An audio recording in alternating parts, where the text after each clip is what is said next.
Now the next sutta is 7.5.49. Once when the Exalted One dwelt near Champa on the banks of Lake Gagara, a company of lay disciples from Champa visited the Venerable Sariputta, saluted him and sat down at one side. And seated thus they said to him, "It's been long, Reverend Sir, since we heard a Dhamma talk from the Exalted One's mouth. How good it would be to do so." Then Venerable Sariputta said, "Then come next Uposatha day, friends, and maybe you'll hear one." "Yes, Reverend Sir," they rejoined, and getting up, the lay disciples from Champa saluted the Venerable Sariputta and departed, keeping him on their right. I'll just stop here to comment. The Uposatha day are the days of the lunar calendar, the 8th day, the 15th day, the 23rd, and the last day, the 30th, or if there's no 30th, then the 29th day of the lunar calendar. These are the days when the lay people would keep the 8 precepts, and monks would also give Dhamma talks on those days. And you notice when the lay people departed, they kept their right shoulder to the Venerable Sariputta. This is an Indian tradition, and you show respect. Your right shoulder faces the monk, and that is why also monks we sit with the senior monk on our right, and also we bear our right shoulder. This is all Indian custom. And the sutta continues.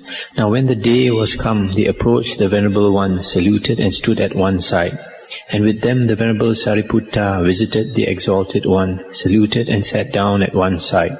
So seated, he said to the Exalted One, "Lord, may a man's gift be given here in such a way as to become not great in fruit, great in profit. And may the gift be given in such a way as to become great in fruit, great in profit." "It may be, Sariputta. And what, Lord, is the reason, the cause?" "Consider, Sariputta, a self-seeking man, wrapped up in the result, seeking reward, who gives a gift thinking, 'I'll enjoy this hereafter,' and to recluses and Brahmins gives this gift, food, drink, clothing, vehicle, garlands, perfumes, ointments, bed, dwelling, lighting. What think you, Sariputta, might a man give here such a gift?" "Yes, Lord."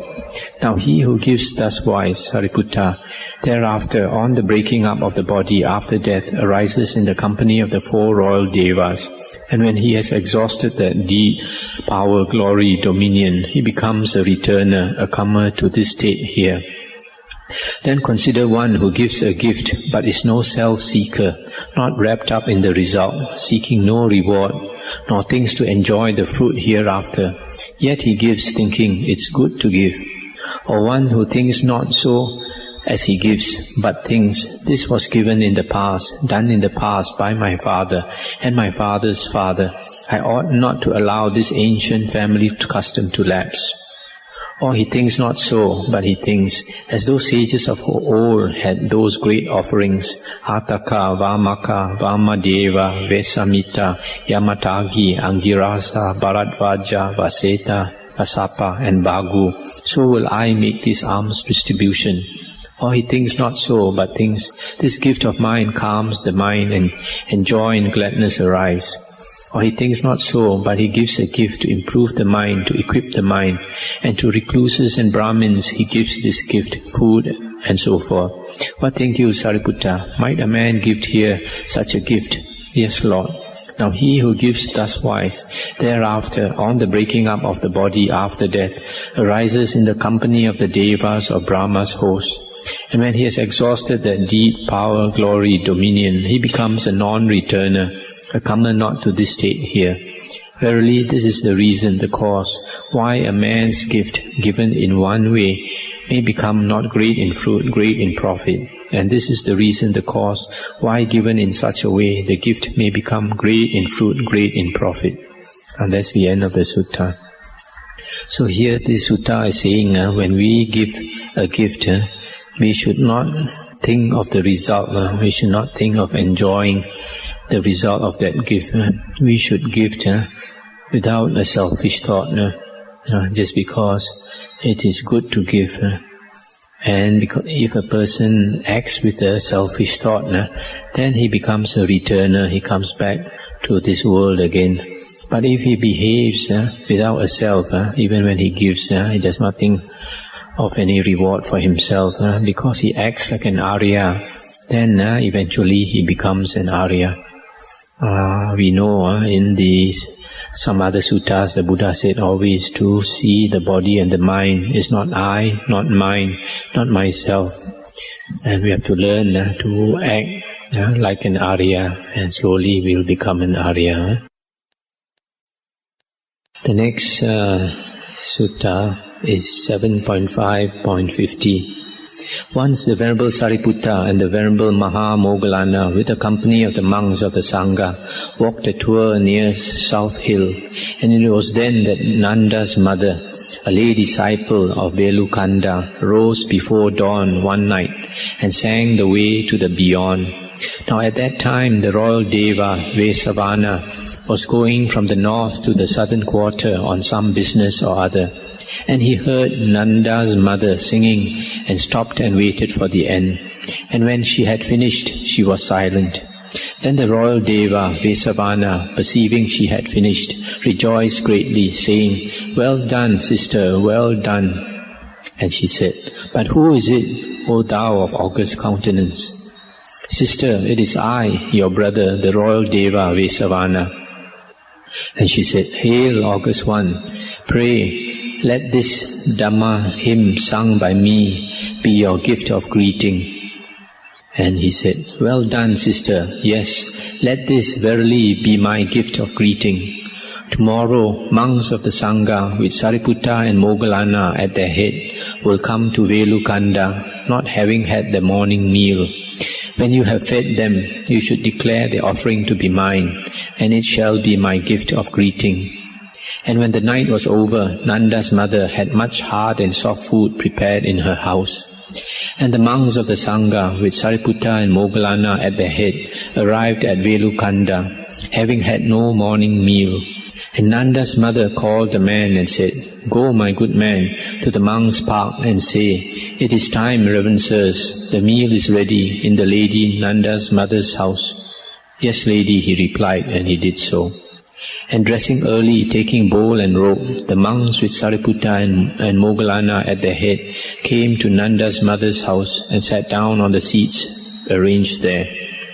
And the lay disciple, Nanda's mother, served them with her own hands with much hard and soft food and satisfied them. And when the Venerable Sariputta had eaten and withdrawn his hand from the bowl, Nanda's mother sat down at one side, and he said to her seated thus, "But who told you, O mother of Nanda, of the coming of the monks of the Sangha?" And she said, "Reverend sir, I arose in the night before dawn. I sang the way to the beyond and was silent. Then came the royal Deva, Vesavana, and told me of your arrival and begged me to declare this offering his. Reverend sir, let all the merit in this giving be to the happiness of the royal Deva, Vesavana." And the Venerable Sariputta said, "It is marvelous and wonderful, O Mother of Nanda, that you should talk face to face with a Deva so powerful, so mighty." I'll just stop here for a moment to comment. You see, this Nanda's mother sang the way to the beyond. It is one of the suttas in the Sutta Nipata. And the Sutta Nipata now is considered one of the very old suttas. And this Deva came to congratulate her, and she could talk with this Deva. That means this Nanda's mother is quite an accomplished lay disciple. He could see the Deva and could talk with the Deva. And the Deva told her to make this food offering to the monks and say that the offering is his. So Nanda's mother offered the monks the food, and after the monks had eaten their food, it is said here, And when the Venerable Sariputta had eaten and withdrawn his hand from the bowl, Nanda's mother sat down at one side. So you see, normally, if the monks have not finished eating, they would still hold on to the bowl. But when they have finished eating, they withdraw the hand from the bowl, probably they put down the bowl. Then the lay people can come and talk to the monks. Because in the Vinaya of the monks, unless all the monks have finished eating, they don't get up, they wait for everyone to have finished eating. So this Nanda's mother said to the Venerable Sariputta here, let all the merit in this giving be to the happiness of the royal Deva Vesavana. See, this is an instance of the transference of merit. This person, Nanda's mother, had given this food offering, and she said, this is all, the merit in all this giving is for the happiness of the royal Deva Vesavana. In the 4 Nikayas, we have only 2 suttas concerning the transference of merit. This is one of them. The other one is in Anguttara Nikaya 10.177 concerning merit for the dead. And then the sutta continues, where this Nanda's mother said, Reverend Sir, that is not the only marvelous thing that has happened to me. There is indeed another. Rajas, for some reason, took by force and slew my only son, Nanda, who was dear and precious to me. Yet when the boy was seized or being seized, bound or being bound, slain or being slain, I knew no disturbance of heart. And Venerable Sariputta said, it is wonderful, it is marvelous, O Mother of Nanda, that you should have so purged the surges of the heart, or the disturbances of the heart. And she said, nor is that all, Reverend Sir. When my husband died, he arose among the yakas, and he revealed himself to me in his old form. But I knew no disturbance of heart on that account. Again, Venerable Sariputta said, it is marvelous, O Mother of Nanda. And she said, nor is that all, Reverend Sir. From the day I, a young girl, was brought to my husband, then but a youth, I know of no trespass, even in thought, against my husband. How then, indeed? It is marvelous, O Mother of Nanda, that you should have so purged the surges of the heart. Nor is that all, Reverend Sir. From the day I became a confessed lay disciple, I know of no intentional transgression of any step of the training. It is marvelous, O Mother of Nanda, it is wonderful. Nor is that all, Reverend Sir, for just as long as I wish, being aloof from sense desires, aloof from unwholesome states, I enter and abide in the first jhana, which is accompanied by applied and sustained thought, with delight and pleasure born of solitude. Stilling such thoughts, I enter and abide in the second jhana, which has internal self-confidence and singleness of mind, without applied and sustained thought, but with delight and pleasure born of concentration. Then with the fading away of delight, I enter and abide in the third jhana. I abide equanimous, mindful, aware, and I experience the pleasure of body, whereof Aryans declare, the equanimous and mindful dwells pleasurably. Then by putting away pleasure, by putting away pain, by the passing away of former joy and grief of mind, I enter and abide in the fourth jhana, a complete purity of mindfulness and equanimity, which is neither pleasurable nor painful. And Venerable Sariputta said, it is marvelous, O Mother of Nanda, it is wonderful. Reverend Sir, that is not all. There is yet another marvelous thing. Those 5 lower fetters declared by the Exalted One, I perceive not one in myself unabandoned. It is marvelous, wonderful, Mother of Nanda. Then the Venerable Sariputta instructed Nanda's mother with Dhamma talk, incited her, inspired her, gladdened her, and rising from his seat, he departed. That's the end of the sutta. So, you see, this Nanda's mother is a very rare disciple of the Buddha, a gem of a disciple, with so many wonderful qualities. And when the son was slain, the only son also, she did not grieve, and she can attain all the 4 jhanas, and she has abandoned the 5 lower fetters. In other words, she is Anagamin, third stage, third fruition, Arya. You notice in the description of the 4 jhanas, in the 4th jhana it is said to be a complete purity of mindfulness and equanimity. These states of jhana are states of intense mindfulness. And the next sutta is 7.6.51. Now a certain monk approached the Exalted One, saluted and sat down at one side. And so seated, he spoke thus to the Exalted One: Lord, what is the cause, the reason, why to the learned Aryan listener doubt arises not as to unexplained points? And the Buddha said, Verily it is by view-stopping monk that doubt arises not to the learned Aryan listener as to the unexplained points. Does the Tathagata exist after death? This is but a view issue, monk. Does the Tathagata exist not after death? Both exist and exist not after death. Neither exist nor exist not after death. These are but view issues, monk. The unlearned average man understands not view origin, understands not view stopping, understands not the stepping of the way to view stopping. For him view grows, and he is not freed from birth, old age, from being born, aging, dying, from sorrow, grief, lamentation, despair, etc. He is not freed from ill, I say.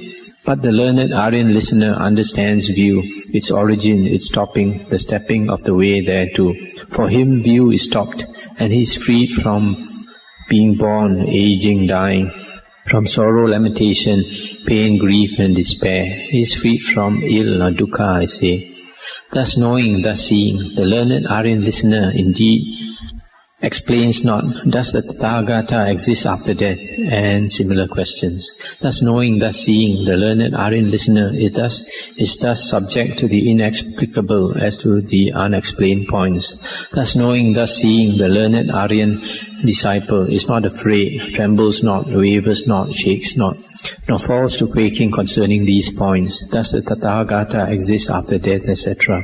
These monks are but issues of craving, are issues of perception, are but illusions, fancies, are but issues of grasping, are but a source of remorse. The unlearned average man understands not these things, their origin, their stopping, and the stepping of the way thereto. They grow, and he is not freed from birth, aging, dying, etc. He is not freed from dukkha, I say. But the learned Aryan listener understands, and is freed from dukkha, I say. Thus knowing, thus seeing, he explains not these questions, is subject to the inexplicable as to the unexplained points, is not afraid, trembles not, wavers not, shakes not, nor falls to quaking concerning these points. Verily, monk, this is the cause, the reason, why to the learned Aryan listener doubt arises not as to the unexplained points. This sutta is about the views, what the Buddha calls proliferation of views, the thicket of views. As long as we, and the cause of having all these views is mentioned in one of the suttas. It is due to having Sakkaya Ditthi. Sakkaya Ditthi is the view of being in the body. As long as we have a view of a being in the body, then we have all kinds of questions arising. Where did I come from? Where will I go after death? How did this world arise? Who created me? Who created this world? And things like mentioned here. Does the Tathagata, does the Buddha exist after death? Does the Tathagata or the Buddha not exist after death? Etc., etc. And all these views will stop when we have abandoned this view of a being in the body, and all doubt is abandoned. Okay, the next sutta is 7.6.52. The Buddha said, Monks, I will teach the 7 fairings of man and the completely unattached, cool. Listen well, pay heed, I will speak. Yes, Lord, rejoined the monks, and the Exalted One said, And what monks are the 7 fairings of man? Consider a monk who steps his way thinking, If it were not, it would not be mine. it shall not become. For me it shall not become. What is what's become that I abandon? He acquires equanimity, yearns not after life, yearns not after life to come, but sees with true wisdom that there is beyond a goal, a peace. Yet not all in all is the goal realized by him, nor all in all is the leaning towards conceit got rid of, nor that towards worldly lust, nor towards ignorance. When the 5 lower fetters are destroyed, he becomes completely cool after an interval. Monks, just as from an iron slab, heated and beaten all day, a bit may come off and cool down. Even so, a monk who steps his way thinking thus, acquires equanimity, and when the 5 lower fetters are destroyed, becomes completely cool after an interval. Again consider a monk who, thinking likewise, becomes completely cool after an interval, just as from an iron slab, heated and beaten all day, a bit may come off, fly up and cool down. Even so, a monk becomes completely cool after an interval. Or the bit may come off, fly up, and before touching the ground, cool down. Even so, a monk becomes completely cool after an interval. Consider a monk who, thinking likewise, becomes completely cool after lessening his period. Just as the bit may come off, fly up, and after touching the ground, cool down. Even so, a monk becomes cool after lessening his period. Consider the monk who, without exertion, becomes completely cool, just as the bit may come off, fly up, and fall on some small heap of grass, heap of sticks, kindle fire, kindle smoke, and consume that small heap, and cool down from want of fuel. Even so, a monk, without exertion, becomes completely cool.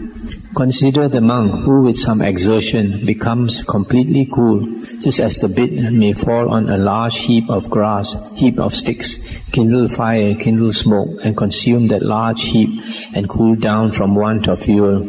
Even so, a monk with some exertion becomes completely cool.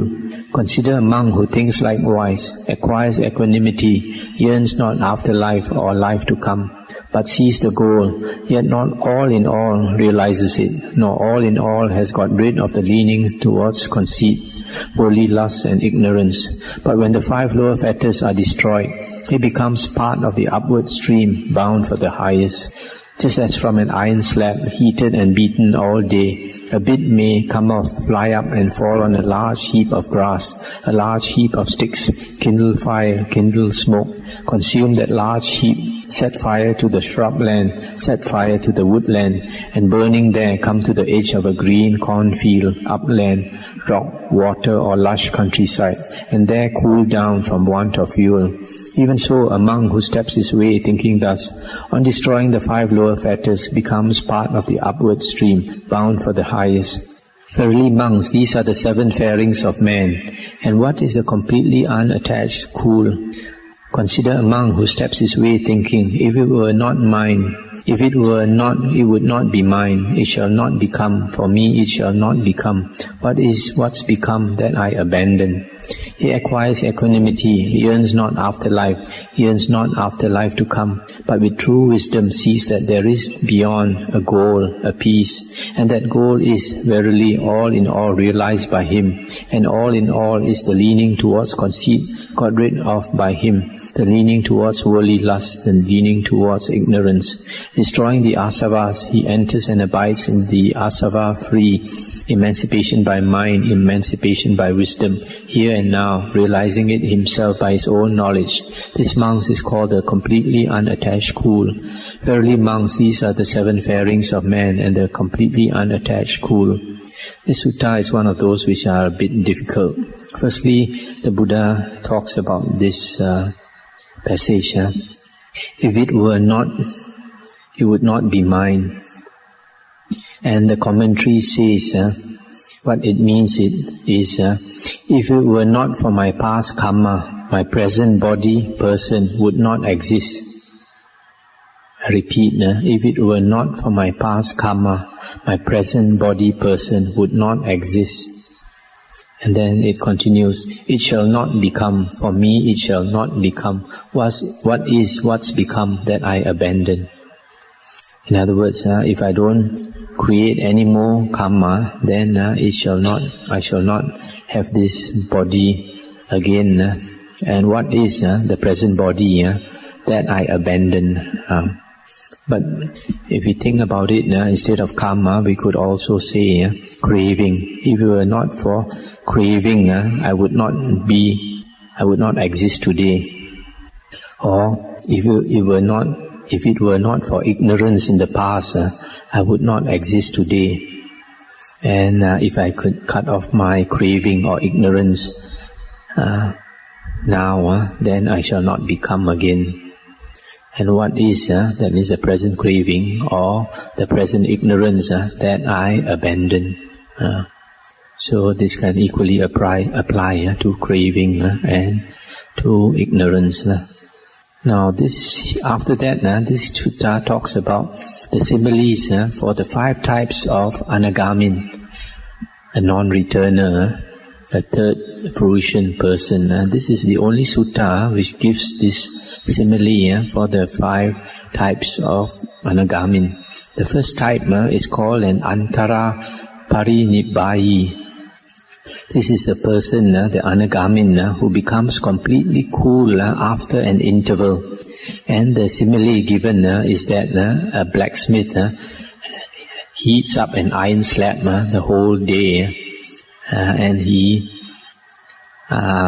beat on this iron slab. He heats it up and he beats it the whole day, and a chip, a bit of the iron slab, a chip flies off, and then it cools down before touching the ground. So fast it cools down.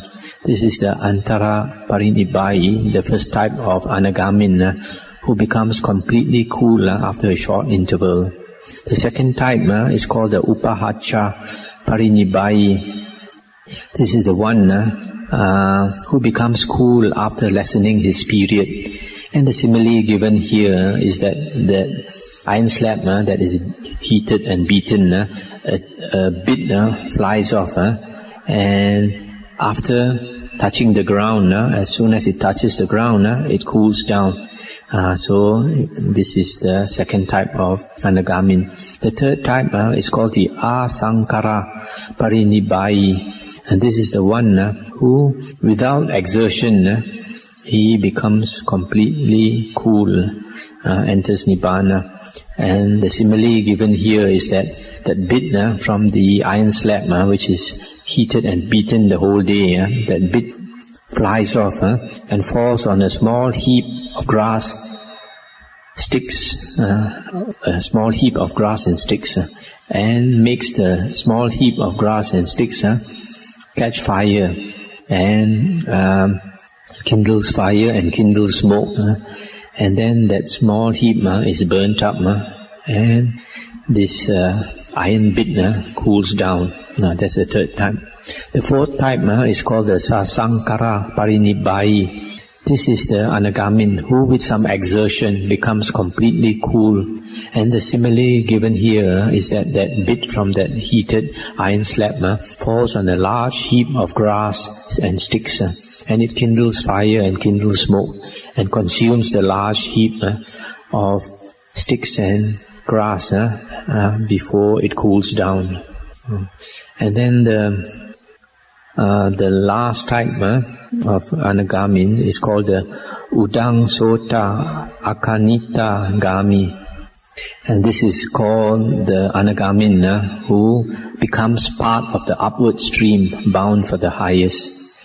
And this one takes the longest. The simile given here is the bit flies off and falls on a large heap of grass and sticks, and then it kindles fire and kindles smoke, and it consumes that large heap, and in addition it sets fire to the neighboring shrubland, sets fire to the woodland, and keeps on burning until the fire comes to the edge of a green field, or comes to rock or water, and then it stops. So this refers to the type of anagamin who passes through the 5 levels of heavens in the Suddhavasa abodes. There are 5 levels of heavens. So he goes from one level to another and finally enters Nibbana. From this simile, we can see that an Anagamin, in a way, has finished his work on the worldly plane. Just as that iron bit from the bit from the iron slab, which has been heated and beaten the whole day, when it flies up and falls down, it must cool down after some time. It must cool down naturally.